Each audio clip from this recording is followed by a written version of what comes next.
No one so far has challenged the society. No one thought, you know, I should break the taboo and I should come out and talk about my sexual identity. The greatest obstacle to sexual freedom and progress is simply the weight of tradition. You're not supposed to have so many rules into sex because it's private. It doesn't belong to the government or anybody else but you and the person that you're with. So why legalize anything? It's just sex. You know, it's between two people. Yeah. And it's at home, indoors. So, I don't know. We're a double standard society in every possible way, including sexuality. People really need to broaden their horizons and open up to different perspectives. The weight of cultural taboos that have been with us for millennia that really do limit us. It creates a clash of identity, and we need to cope up with what society wants us and at the same time fulfill our human needs. Everyone's informed and consenting, then there's nothing wrong with any form of sex, in my opinion. And people need to feel that way too, I think, and we'll be happier and healthier for it.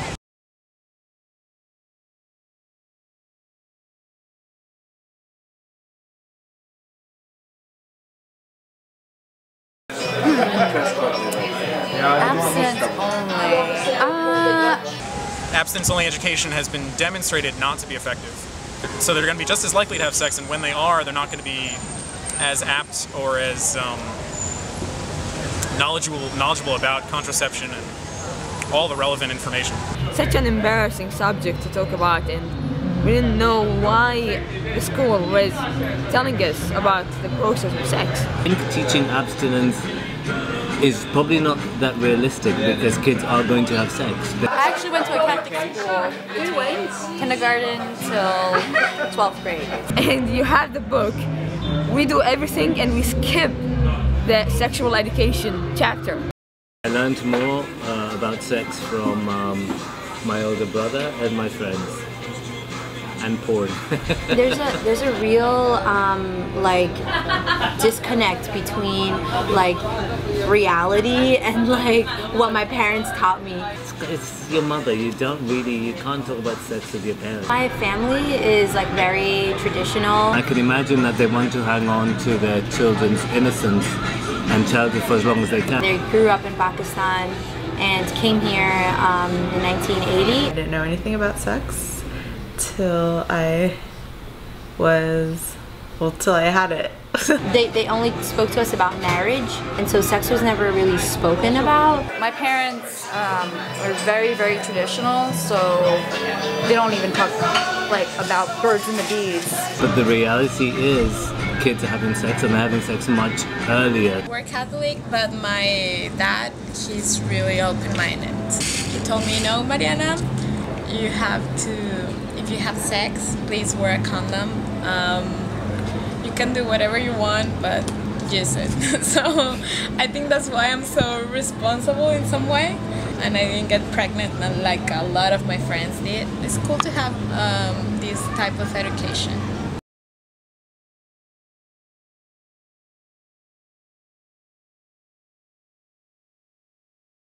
It's more acceptable to see a woman being like subservient and sexual in order for them to be, accepted. So.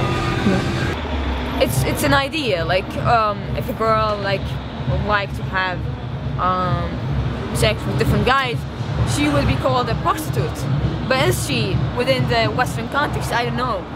If you do have a lot of money, it's a luxurious thing, and you are legally able to fuck somebody. But if you don't have any money, it's called prostitution. To me, it's the same thing. I've been in Wall Street for like the past 2 weeks, and like for women, like in order to be taken seriously, you've got to look good.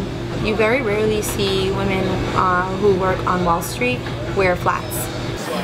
It's why not? I mean, if that's what you want to do, you know, as long as it's something that you want to do and not being forced to do it, I think it's great. Women make a choice, and we're not respecting these choices. And at the same time, we're not offering some other alternative to support them financially. If a woman wants to do it and has fun doing it, then why not? It's a profession. It's actually the oldest profession in the world, they say. So why not?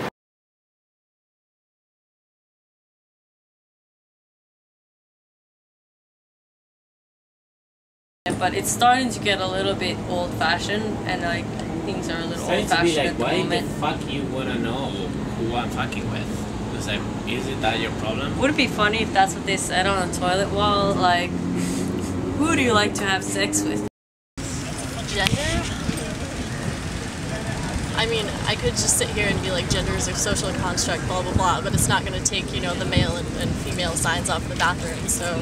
I get kind of worried at the fact that everything is based on that gender specification, you know, and it's opposed to just being human and being allowed to be who you are. Men are supposed to do this and women are supposed to do this, and they really put emphasis on men being masculine. You can't play for both teams. We That's have not one fair. gender It's here. like, well, if it's not fair, then join the other team, and then you can be there too. If you really are that unfair about it, join the other team as well, and you can live that life too, and then you can be winning as much as the people that you are so jealous about. You know, that's how I feel about it. You know, sex is your genitals, and your gender is how you act on that, like how you play at a certain role. Like you can play it being female, you can play it being male. Even though I'm very much female, I still have a few male qualities. I have to say, since I'm like 8 years old, I wanted to be a guy, to be honest, because for me it was so much easier, you know, like to be a guy than a girl. But then, you know, nowadays you can do a lot of things as a guy do, and also guys, they do a lot of things like girls do. So I don't know, for me gender, it doesn't exist that much anymore. Psychologically, gender is just something that narrows your mind, I guess. It's something that it makes you feel like you have to be one thing or another.